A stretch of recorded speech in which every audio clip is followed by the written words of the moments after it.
ओला दुष्काळाची मागणी होत असते, पण मॅन्युअलमध्ये ओला दुष्काळ कुठेही नाही. आजपर्यंत कधी ओला दुष्काळ जाहीर झालेला नाही.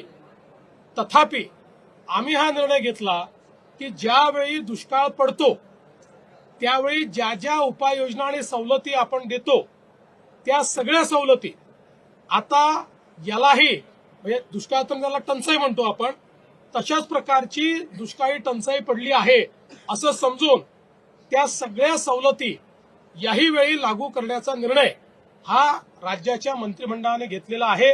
त्यामुळे जी काही मागणी होती की त्यावेळच्या सवलती लागू झाल्या पाहिजेत किंवा ओला दुष्काळ जाहीर करायचा अर्थच तो असतो की त्या सवलती लागू करा, तशा सगळ्या सवलती या लागू करण्याचा निर्णय हा राज्याच्या मंत्रिमंडळाने घेतलेला आहे.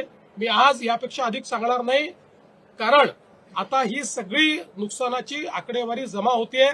ती पूर्ण जमा पुढच्या 2-3-4 दिवसात होईल आणि जसं मी सांगितलं लवकरात लवकर, पण कुठल्याही परिस्थितीत पुढच्या आठवड्याच्या आत आपल्याला या संदर्भातली जी काही मी शिंदेसाहेब आणि अजितदादा आम्ही बसून या संदर्भातला निर्णय घेणार आहोत आणि त्या संदर्भातली घोषणा आम्ही करू.